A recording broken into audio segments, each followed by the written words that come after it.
Inilah desa Gelang Kulon, desa asri dan sukses di ujung barat Kabupaten Ponorogo.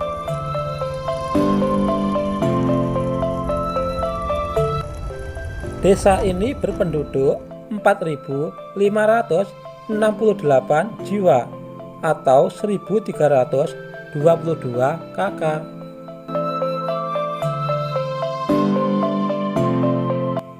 Yang terbagi dalam 4 padukuan, yakni Gelang, Darat, Kroyo, dan Sodong.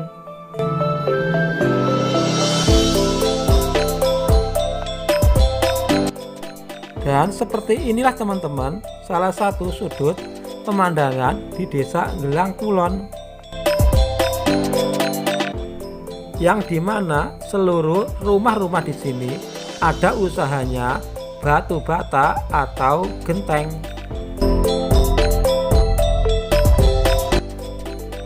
Hal yang unik dari desa Gelang Kulon ini memang adalah warganya yang mayoritas berprofesi sebagai pengusaha batu bata dan genteng.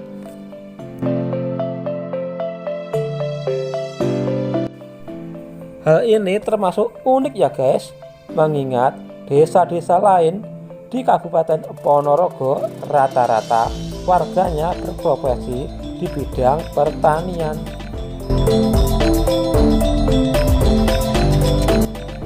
Dan di belakang perkampungan ini ada pemandangan Gunung Bungkus yang ada wacana mau dijadikan wisata para layang. Moga jadi beneran ya.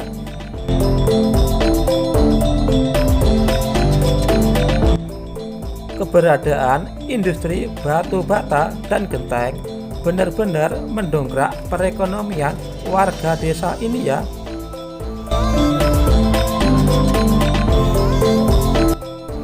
Sehingga wajar saat ini banyak juga pekerja dari luar desa yang mengadu nasib dan mencari peruntungan di desa ini pastinya.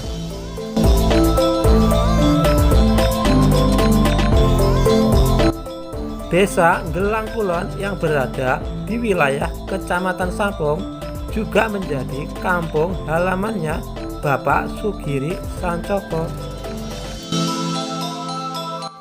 yakni yang jadi bupatinya Kabupaten Ponorogo.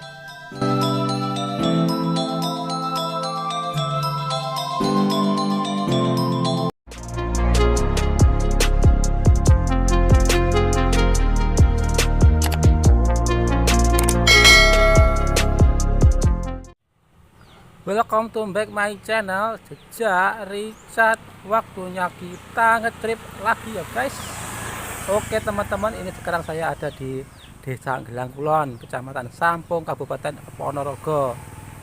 Dan Gelang Kulon ini sebenarnya desanya nggak jauh ya dari lokasi rumah saya, nggak sampai 10 kilo ya. Dan nanti saya akan mencoba ya berkeliling seputaran desa Gelang Kulon ini. Gelang Kulon ini di kawasan Ponorogo dikenal sebagai sentranya industri genteng dan batu bata ya.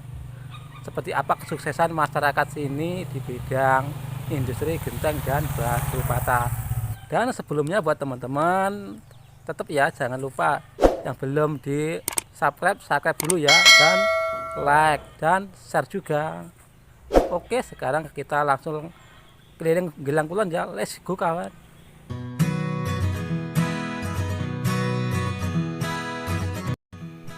Oke teman-teman, seperti inilah suasana di desa Gelang Kulon waktu siang hari.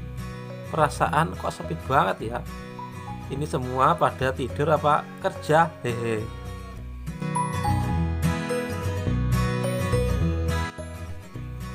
Oh iya teman-teman, mendingan kita main ke rumahnya Bapak Thohir aja ya. Bapak Thohir ini salah satu pengusaha genteng yang sukses di desa Gelang Kulon.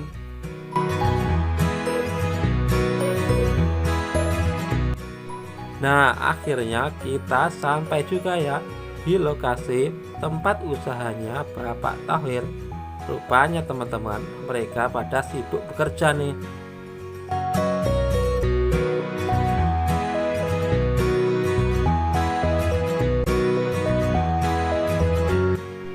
Bagi yang belum tahu, ini adalah proses percetakan genteng ya.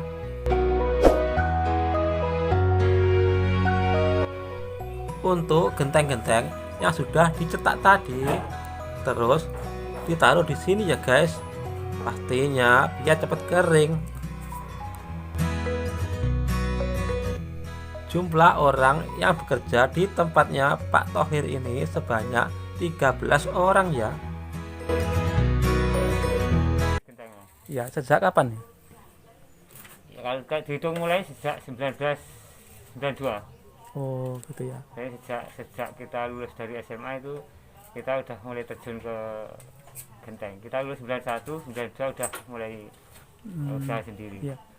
Itu dulu itu apa ya juga langsung besar itu langsung ramai itu apa dari nol ya gitu kan. Ya kalau prospeknya itu sudah bagus. Iya. Cuma kita usaha juga mulai dari nol. Jadi kita ya mulai kerja itu belum punya apa-apa. Cuma kita gabung sama orang tua. Terus kita ya punya SAU dikit, kita investasi beli cetakan. Itu terus kita dengan istilahnya manajemen tertulis itu setiap transaksi kita tulis. Akhirnya itu jarak waktu 3 tahun kita udah bikin, katakanlah udah bisa beli peralatan jahit mekanik, terus bisa beli itu namanya waler, terus kita mulai tahun 94 itu udah mulai berdiri di sini. Pemasarannya genteng ini mana aja nih? Ya kalau kita hitung untuk lokal itu wilayah Ponorogo itu 50%, Gitu terus ya. Madiun 10%, terus Wonogiri 10%, Pacitan 10%, terus Magetan 10%, terus yang 10% itu menyebar, ya kadang sampai Blitar, kadang sampai Nganjuk. Kan istimewaan dari gentengnya Gelang Kulon itu apa ya? Apa ada? Menurut survei yang ada itu, menurut pengakuan para konsumen ya Mas ya. Iya. Menurut pengakuan para konsumen itu produk dari Desa Genteng itu cenderung lebih keras. Jadi gentengnya itu kalau dihitung sama-sama ketebalannya dengan genteng yang lain, itu genteng Gelang itu kalau dipasang di atas genteng rumah itu dijajak nggak apa-apa. Itu pertama. Kedua, kalau dipakai itu selama katakanlah 10 tahun, 15 tahun itu atapnya itu masih merah. Seperti gitu. ini, tidak begitu itu ya. Keluar butuk jamur hitam-hitam itu. Jadi Gitu. bersih gitu. Oke teman-teman, habis dari rumahnya Bapak Thohir, kita mampir sebentar di sini ya. Rata-rata profesi dari masyarakat Desa Gelang Kulon itu apa ya? Karena Desa Gelang Kulon itu terbagi ada 2 peta itu tadi. Iya. Kalau yang terpencil sodong, gitu. Yang sodong itu ya kesehariannya ya tenaga buruh, tani. Entah ada sebagian yang peternak kecil-kecilan, entah itu sapi, kambing dan sebagainya. Kesehariannya ya seperti itu, tapi alhamdulillah juga untuk cukup untuk operasional hidup itu untuk sodong. Dan ternyata anaknya di saat sekolah ya bisa nyekolahkan. Semua rumah mayoritas juga sudah punya sepeda motor. Nah, itulah keunikan di Sodong. Dan di Sodong itu walaupun desa terpencil itu ada 2 keyakinan, yaitu Muslim dan Buddha. Tapi kesehariannya tetap enjoy saja, tidak ada yang mempermasalahkan kaitannya dengan kepercayaan. Itulah Sodong.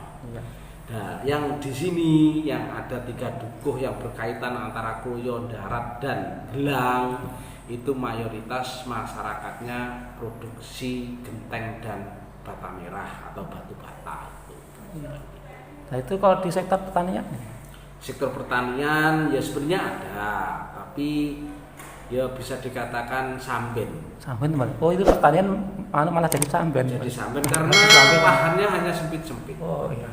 Soalnya rata-rata di sektor pertanian. Iya. Ini yang diunggulkan di Gelang Kulon ternyata malah itu ya jadi genteng sama batu untuk batanya. menutup kebutuhan sehari-hari itu justru genteng dan bata. Oh iya. Untuk yang di sini ya kecuali Sodong. Iya. Gitu. Karena kalau kita mengandalkan bertani itu emang lahannya yang sangat terbatas.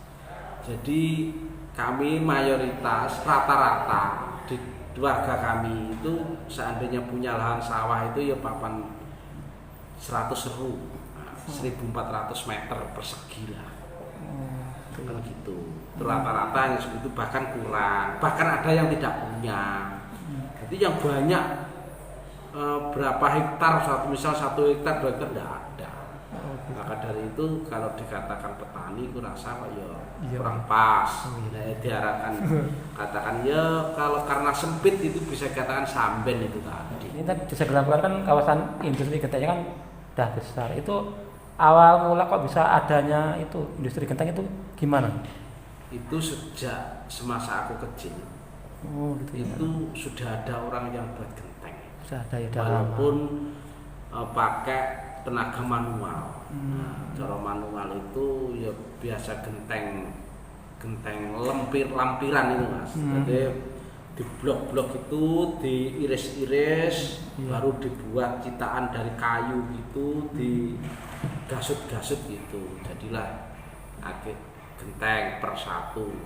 Nah, akhirnya menjadi kemajuan teknis itu akhirnya menjadi ada cetakan yang dari besi itu press sampai sekarang berjalan itu. Setelah cetakan press berjalan, sekarang ada kemajuan lagi, ada genteng gelangsiran.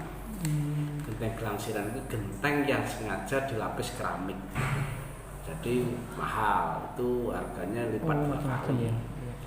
Tapi sudah jadi genteng, nanti dilapis keramik dibakar lagi. Namanya gelangsiran itu ya genteng tapi lapisannya keramik. Obatnya juga mahal.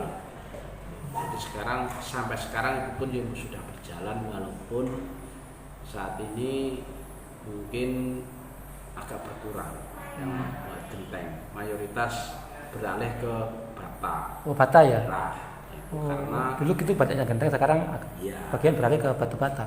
Dulu tuh banyak yang buat genteng, sekarang justru banyak yang membuat batu bata. Karena satu, bahannya kalau batu bata itu kan ya juga mudah. Oh, gitu. Apapun yang penting lemah, tidak bercampuran dengan batu gamping, tetap bisa dibuat batu bata. Tapi kalau untuk membuat genteng itu harus tanah-tanah pilihan. Oh, gitu. Tidak sembarang tanah untuk bisa dibuat genteng itu.